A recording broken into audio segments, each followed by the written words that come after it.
We might already be live. Mm.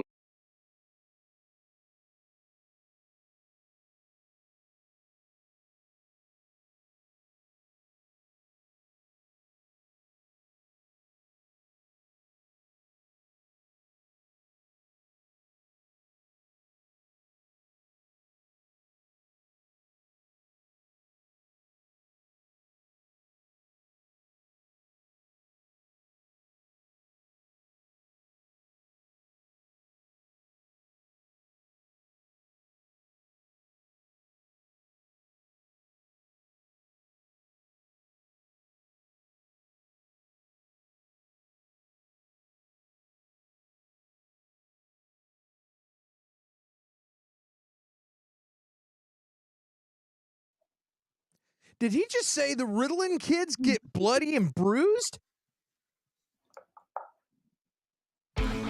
Get ready for what's probably the greatest entertainment news talk show out of Austin, Texas. Get ready for Clint.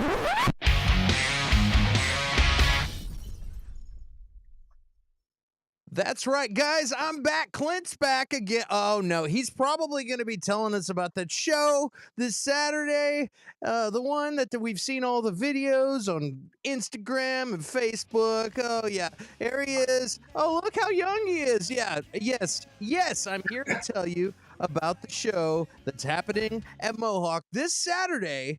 And we're here to, we're back to promote a documentary. What are you talking about? Well, we needed an excuse to get together. What better excuse than to promote something and do kind of a benefit kind of a thing? And what are we promoting? Well, we're promoting the documentary Bloody and Bruised: The Untold Story of the Back Room.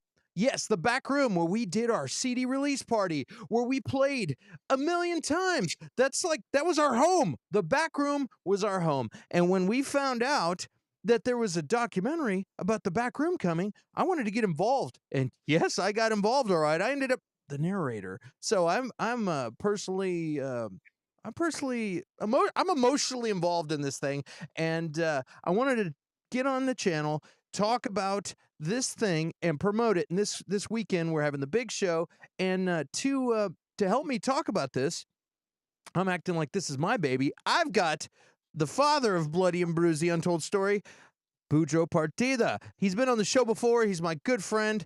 I love talking to this guy. He's a horror film director, and he's had plenty of films that are revered in film festivals and whatnot. And he's up to his armpits in documentaries for the last couple of years. His company is called Penny Rock Productions, and he is here. So let's get him in here. Clint, quit rambling. Get Budro in here. Yeah, Budro, what's up, my friend? How you doing, man? Hey, guys. Hey, what's up, Clint? How's it going? Good to see you on this cold, cold day in Austin, Cold Texas. day. Yeah, it's crazy weather right now. This is a great time to be live streaming. Last year, the last couple of times when we've had snowpocalypse in Austin, I love getting on here and live streaming. But so we're here to talk about Bloody and Bruised. Let's show the Yeah. flyer again. Woohoo! Bloody and Bruised: The Untold Story of the Back Room, man. Let's talk about it. What is a Bloody and Bruised? Tell us all about Bloody and Bruised. What is this? Blood- How did it come about?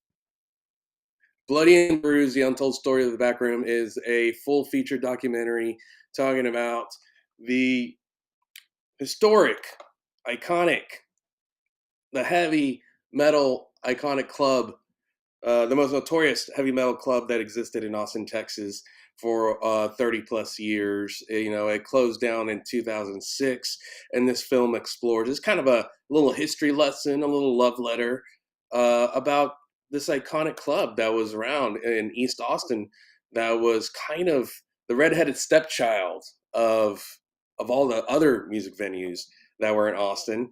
A little bit on the outskirts, on the margin. It was a little marginalized, and it was not always recognized as a big time music venue. But a lot of bands came through there. A lot of musicians and artists.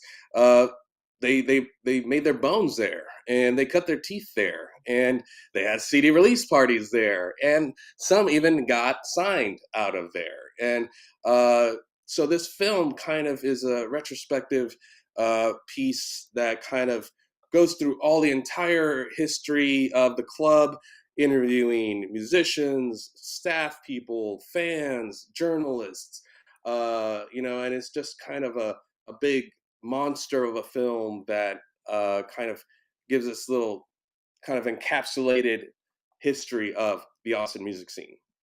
Man, I've had many people excited when they hear about this, and they're like, people, "Hey, Clint, what have you been up to?" "Oh, I've been doing a narration gig." "Oh, what is it?" I go, "Well, it's," and I tell them about the documentary. They're, "Holy crap, I love the back room!" Or, "Dude, you don't know how many times I woke up in the shower, with no pants on because I went drinking on nickel drink night at the back room." Like, just so many crazy stories about the back room. And the Austin music scene, Austin is known as the live music capital of the world, and it's been always been about live music in this town. But Austin, nobody really talks about it, but Austin's music scene is kind of clicky.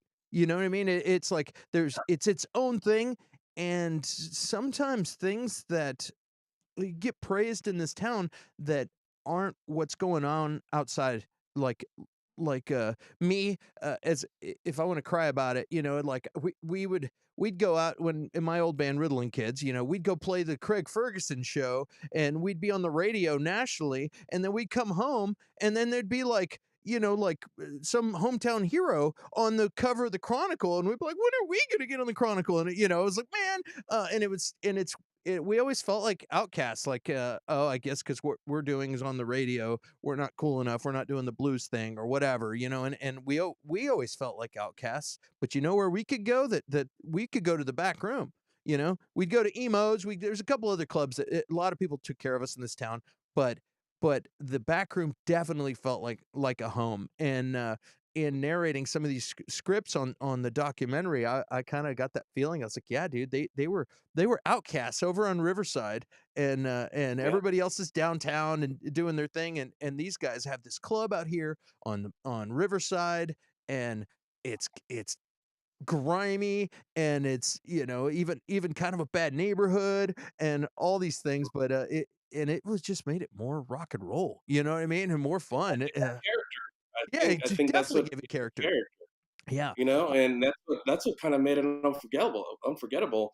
And on top of that, things like the pole, people remember it's the venue with the pole. And I mean, even artists, big time artists. We had an interview uh, where Ronnie James Dio played the back room, Uh-huh. and he hated that pole, along with a whole bunch of other artists.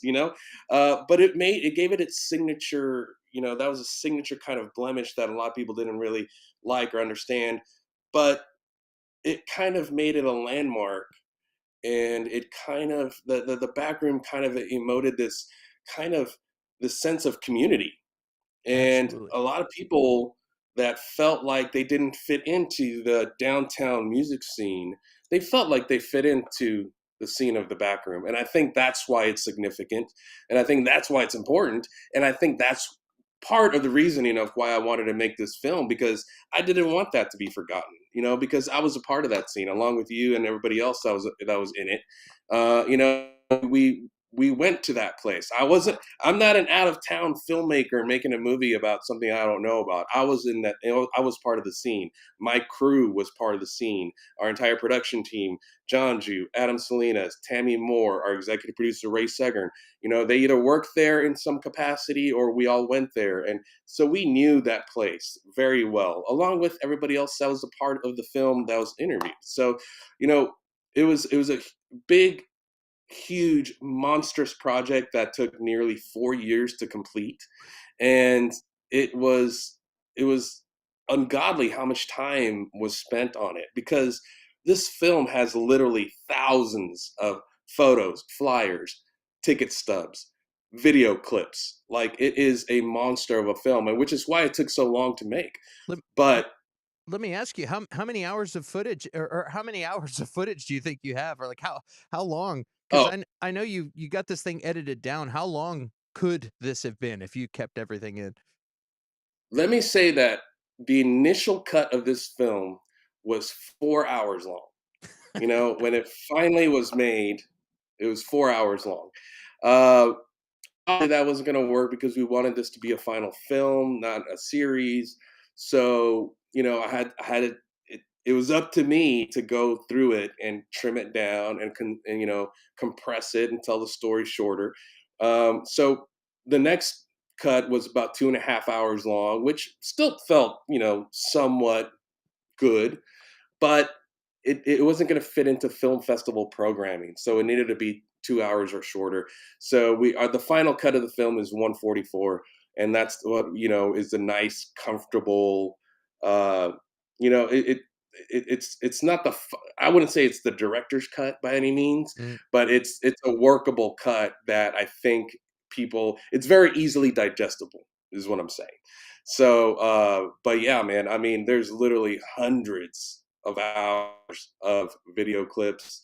I think we shot nearly 70 interviews, and each of those were 45 minutes to some that were as long as 2 hours. So there's dozens and dozens of hours of interviews, and a lot of it, you know, and unfortunately, seeing that's only 144, you know, a lot of it we had to cut out, and that was the challenge. That was the bit by far the biggest challenge was making a narrative or a documentary film that had a continuing narrative that spanned 33 years of history into 2 hours, you know?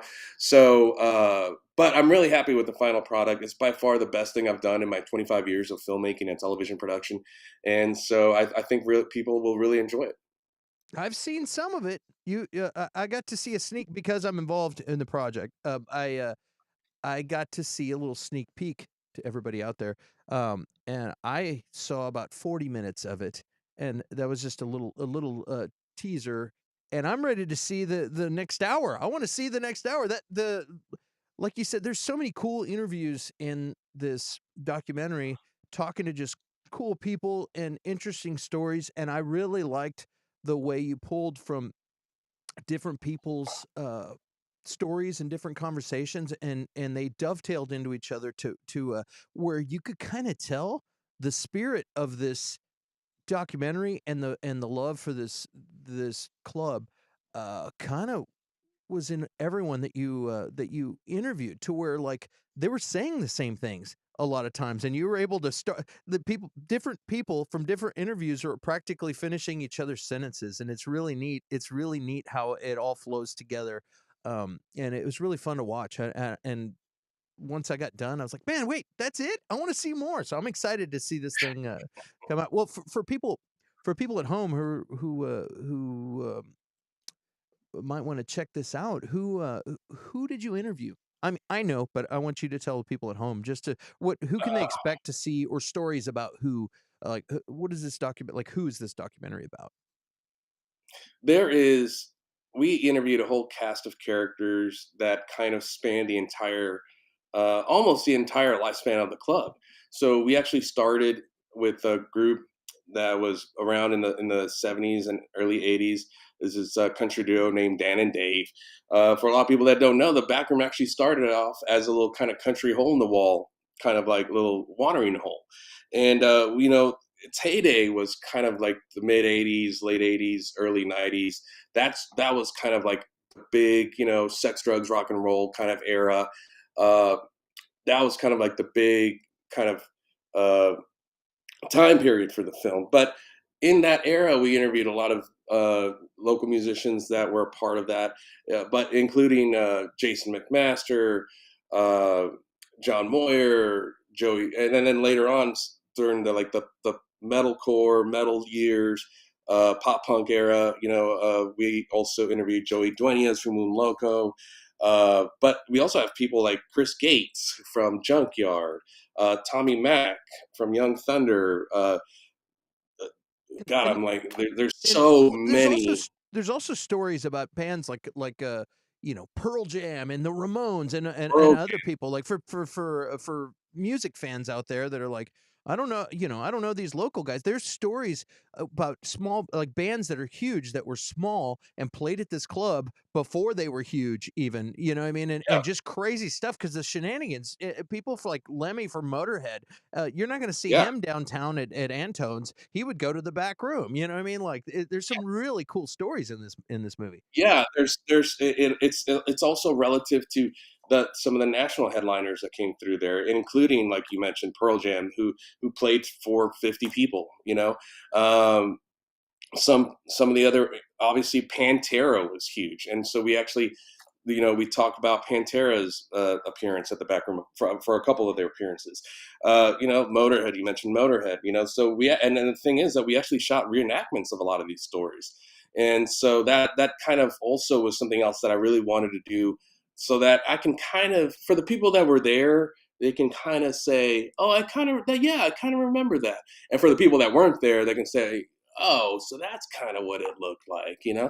So it was, it delves definitely into the local music scene, and but definitely touches on some of the national headliners that touched this club as well. So it's made for all music fans, really. So Going back to that, be it hard rock or punk or whatever. there's so many varieties of music that showed their face over the years in that club. It's cool. Like, uh, speaking of the pole, did you have to remake the pole for the reenactments? We built we built a version of the pole, and it was something that actually I helped make with my own two little hands, and and it's actually, I think it's sitting in my garage right now. Oh, nice. It's like, That's who gets to keep the that's the, pole? yeah, that's the one movie prop that that I actually still have. But the pole was a big part of the story. There's a big scene in the film that talks about the pole. It was an important part of the club, and things like that we had to build. We had to hire actors that looked like certain musicians. We had to hire technical people that were on set. One of the bands that came out of the back room was Pariah, and Dave Derrick, the singer of Pariah, showed up on set. And what's funny is that his son plays him in the Oh, movie. wow. And on top of that, Dave Derrick brought his actual wardrobe from one of his music videos to use in the film. So like we have a lot of like little Easter eggs like that as well. Uh, we tell tons of stories where they're relevant to the club's history, but also tells the kind of like the importance of music, the importance of the scene, the importance of community that was built around this building, and how it's kind of changed and how it's elevated, and how that functioned in a non-digital era. You know, so it's I think it's a story that reaches out to music fans and to current music fans, if anything, to show this is how it was done 20 plus 30 plus years ago, and how is it different, and how hard musicians worked, and Yeah. and you yourself being somebody that made flyers, made CD demos, and did that kind of very DIY. It goes to show that you know It, it was something that if you wanted to be a rock star, you had to work for it it. was a different world for sure, man. I was talking about that, there wasn't social media like there is either. So social media was showing up at the clubs and supporting other local bands, and if they saw your face there enough, if they were bigger bands than your band, if they saw you enough, you became friends in person, then and you'd be like, "Hey man, we should play a show one of these days." Yeah, and next thing you know, you're opening for another local band, and that's how you got shows back in the day. And then you also schmooze the booking agent and stuff at the show while you're there, and because they see your face and you go to shows all the time, that's how you get more shows, and that's why people show up. We like that guy who bought me a beer last week. I got to go to his show. I want him to come to my show, and everybody kind of supported each other, and that's how it used to be. I would go downtown Austin, and I would go to Emos. Then I might go to like the Blue Flame, and then I would go over.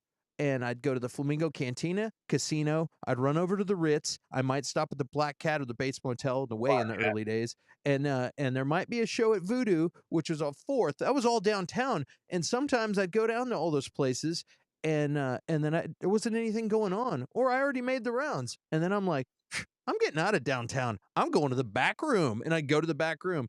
And then there's some days I would get off work and I'm like, I don't feel like going downtown. I'm going to the back room. And it was the only back room night. And you always found people at the back room. Like that was Yeah, it was always a good time at that place. But yeah, and then um plus, and I guess the cheap drinks kind of help too. yeah, So they helped a lot. Uh did uh did you have any resistance or any obstacles or anything with making this documentary? Like maybe at all, or has this like is there so much love for the back room that it's just been a tidal wave of help and support? Like how has it been? I mean, providing people are excited as soon as we kind of let the cat out of the bag that we were making this film. I got bombarded by emails and messages and text messages saying, I want to be a part of this film. I want to help you make this film. So that was never really an issue. The issue became telling this cohesive story in 2 hours. And unfortunately, like I said, some of that you have to cut out. And about 90% of the interviews that we shot are in the film. But so unfortunately, there are about 10% that didn't make it, or stories that I really loved that I had to cut. Yeah. I had to cut a lot of the industrial scene, out of the film. I had to cut some of the bands that helped form, the followings at the club in the 80s and 90s. I had to cut some of their segments, and that was painful for sure. But as a filmmaker, you have to make those decisions. You have to make those tough decisions of what's best for the film. There's a couple interviews that I really loved, or things we shot that we spent money on and that we hired actors for, and at the end of the day, you have to cut them for time. And uh, it's unfortunate, but maybe there will be a director's cut sometime in the future, and maybe that 144 will be a little extended. But for now, we have a final film. We have a 144 cut, and that's what's out there, and that's what I'm really proud of. Yeah, I again, it looks great so far what I've seen. Just the teaser you showed me, and I can't wait to see the rest of it, man. Um, what are your plans for this? Now that you're done, like you're pretty much in the post stages. Is that right? Right now we are. The film is still in music licensing limbo. Hmm. So all the music, because there's copyrighted music, like Motorhead, Dangerous Toys, Pariah, all that music has to be licensed, and we have to pay for that licensing. So we're going to do a festival license for now. We had the music supervision has kicked off. That actually started. I want to say back in mid-November. So it's still in that phase. It's in the legal phase right now. And then we still got to do post-production mastering. So all the guys has to be color corrected and all that good stuff. But we definitely, it's already been entered into a couple film festivals for sure. Uh, Unfortunately, South by Southwest passed on it, and that it wasn't in the cards for South by Southwest, and for whatever reasoning, they passed on the film. But you know what? That's in my rearview mirror at this point. It was a big target for me for sure. But while it's unfortunate that a hometown film is not playing in a hometown festival, uh, it's not the end all be all. Well, there's a So we lot still of have plans, yeah, there's a lot of but festivals. Yeah, yeah, there's still a lot of Austin festivals, there's a lot of Texas festivals, and there's a lot of US festivals that are geared towards this type of content. So it definitely has definitely has a heartbeat still. And so we have plans to go ahead and still get into the festival circuit. And on top of that, we are probably looking at doing some private screenings here in Austin for the fans and followers that want to see it. So that's coming soon. all right, I'm excited for that. And well, it's not cheap to get the licensing and stuff. We know that guys at home, you can't just throw music. I get kicked off of YouTube. Imagine having a movie out there that's streaming somewhere. Uh, you can't just have music in there. You have to pay for it, and Yeah. so that's part of the reason we're doing this show Saturday. Is some of the money is going to go to these guys. We're also going to have some QR codes put up where you can help if you want to be a producer. Yeah, you can help them out and contribute because these guys are doing something. It's homegrown. It's totally indie, and they could use your help. So help these guys, help the backroom story surface to the world, and yeah, I can't wait. Again, I can't say that enough. Um, Anything else you want to add about it? Like any crazy stories or anything, or if you could tell that, or we can see if anybody online's got any questions. Actually, guys, go ahead and fire those in. If anybody has any questions from the live stream, we can ask those. And do you have any crazy stories, Budro? Oh, I mean to put you on the I spot. mean, I mean, yeah, there were some crazy stories that we shot an entire reenactment of that had Mother Love Bone involved, Oh wow. and so we actually had a whole story that where our executive producer interviewed Mother Love Bone at the back room, and it involved some groupies, and so we had like these these girls that I know that they kind of we shot this entire reenactment scene, and it was the only section of the film that had nudity in Oh it, wow. and it was actually really like it was really tastefully done, and it was actually really fun. But ultimately, we had to cut it just for time. It just didn't fit the pacing of it. So, I mean, I don't necessarily know if that's crazy, but I will say that shooting we Two Life Crew, and I think that was in the screener Hmm. that you saw.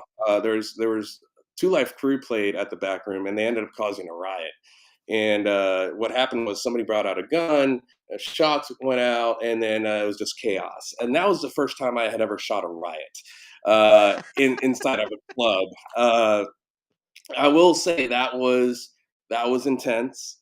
We actually shot that fairly quickly. It took us about half a day to shoot that, but directing a whole horde of people, a whole crowd that's there to see a show, and I've got my megaphone and I've got multiple cameras running, and just shooting that type of chaos was definitely a crazy time as far as shooting goes. So but it was fun, and I'm really proud of that scene and the whole Two Life Crew scene and how that segment came out. So Brady says, "How about a 4-part series so you could show 4 hour a 4 hour cut?" Brady says 4-part series. Well, thank you for your question, Brady. But I'll tell you what, though, we are budgeted for a 2-hour film. Now, if somebody comes along and pays us to make it into a 4-hour series, then by all means, we'll do that. Yeah. Um, but for now, our concentration is a 2-hour film or a 1 hour 44-minute film, and we'll take it from there.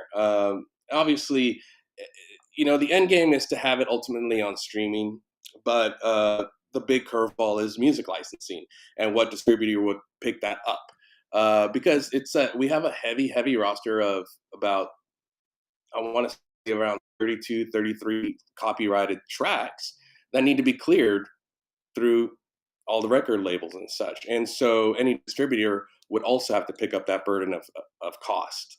And so, people ask me all the time, where is this going to end up, on Netflix, on Hulu? I'm like, well, I don't know yet, but we're raising the money to get the film done, and then we'll take it from there and have a distributor talk eventually.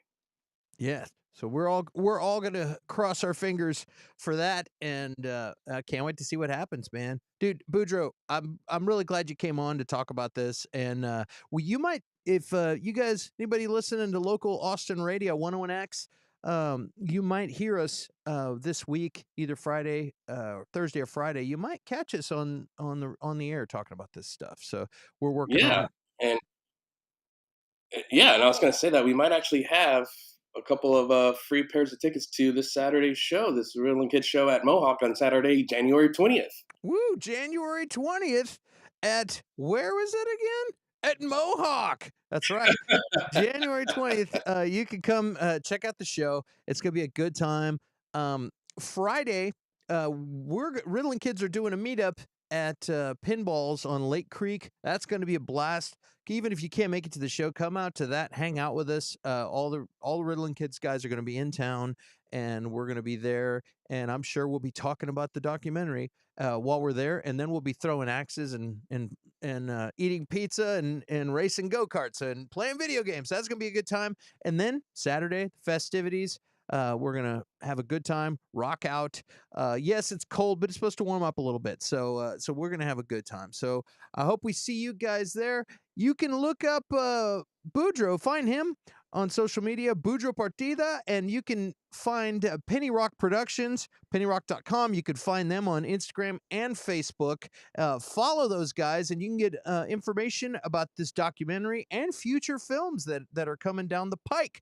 So, man, again, Budro, I really appreciate you coming on. Guys at home, thanks for watching. We love you guys. We're going to see you guys soon. And, man, we'll see you later.